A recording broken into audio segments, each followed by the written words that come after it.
ഞാൻ നിങ്ങളുടെ മുമ്പാകെ വന്നിരിക്കുന്നത് ഒരു പുത്തൻ അറിവുമായിട്ടാണ്. നമ്മുടെ വംശനാശ ഭീഷണി നേരിടുന്ന ജീവിവർഗങ്ങളിൽ ചൂരലാമ എന്ന ആമ ഇനത്തെ കുറിച്ചാണ് ഞാൻ നിങ്ങളുടെ മുമ്പാകെ പരിചയപ്പെടുത്തുന്നത്. അതിനു മുമ്പേ എന്താണ് നമ്മുടെ പരിസ്ഥിതി എന്ന് നമുക്ക് പരിശോധിക്കാം. ജീവിയ അജീവിയ ഘടകങ്ങൾ ഒരുമിച്ച് വസിക്കുന്ന ഒരു ആവാസ വ്യവസ്ഥയാണ് നമ്മുടെ പരിസ്ഥിതി എന്ന് പറയുന്നത്. വംശനാശം സംഭവിച്ചുകൊണ്ടിരിക്കുന്ന ജീവിവർഗങ്ങൾ ധാരാളമാണ്. അതിൽ ഒരു പ്രധാനപ്പെട്ട ഒരു ജീവിവർഗം, ഒരു ആമ ഇനത്തിൽപ്പെട്ട ഒരു വർഗമാണ് ചൂരലാമ എന്നത്. ജീവശാസ്ത്രപരമായി പരിസ്ഥിതിയിൽ ജീവജാലത്തിൽ ഉപവർഗത്തിൻ്റെ അവസാനം സംഭവിച്ച ജീവികളാണ് വംശനാശം സംഭവിച്ച ജീവികൾ. പരിസ്ഥിതിയിൽ വംശനാശം സംഭവിച്ച ജീവികൾ ഉപവർഗത്തിലെ അവസാനത്തെ പ്രതിനിധിയും മരിക്കുമ്പോഴാണ് ഇവയെ വംശനാശം സംഭവിച്ചതായി കണക്കാക്കുന്നത്. ഡോഡോ പക്ഷികളും ദിനോസറുകളും ഇതിന് ഉദാഹരണമാണ്. IUCN പട്ടികയിൽ ഇവയെ EX എന്ന് സൂചിപ്പിക്കുന്നു. ഈ വംശനാശം സംഭവിക്കുന്നതിനുള്ള പ്രധാനപ്പെട്ട കാരണങ്ങൾ എന്തെല്ലാം?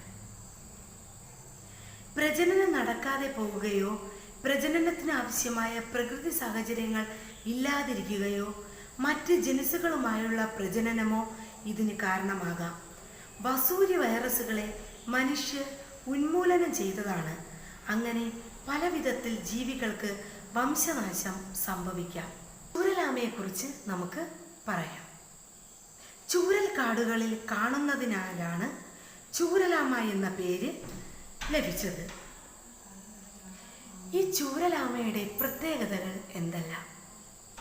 വിരലുകൾ തമ്മിൽ തൊലി ഉപയോഗിച്ച് ബന്ധിക്കപ്പെട്ടിട്ടില്ലാത്തതിനാൽ നീന്താൻ കഴിയാത്ത ഇത്തരം ആമകൾക്ക് പൂർണ്ണ വളർച്ച എത്തുമ്പോൾ 14 സെന്റിമീറ്റർ വരെ നീളം വയ്ക്കുന്നു.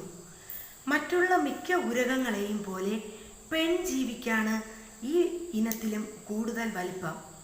പുറംതോടിൽ വ്യക്തമായി കാണാവുന്ന 3 വരമ്പുകൾ ഉണ്ടാകും. കൈകാലുകളിലെ പരിവരുത്ത ശൽക്കങ്ങളും കൂർത്ത നഖങ്ങളും സ്വന്തം ജീവിതത്തിന് ഇവയെ ഏറെ സഹായിക്കുന്നു.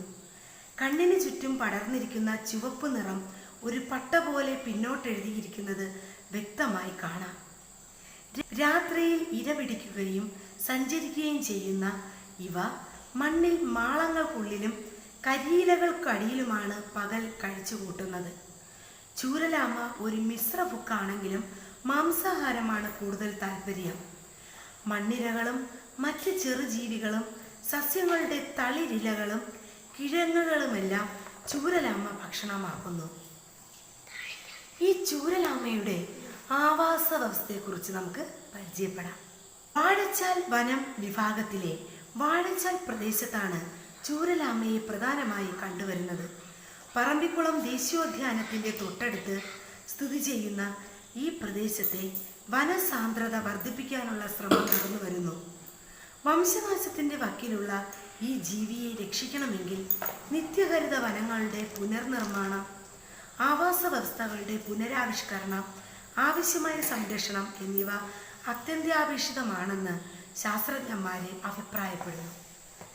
ഈ ചൂരലാമയെക്കുറിച്ചുള്ള ധാരാളം വിവരങ്ങൾ എന്ന് വെച്ചാൽ ഏറ്റവും കൂടുതൽ വിവരങ്ങൾ നിങ്ങൾക്ക് ഞാൻ പറഞ്ഞു തന്നു കഴിഞ്ഞു. ഇനി അടുത്ത വീഡിയോയിൽ വീണ്ടും കാണാം. Bye bye.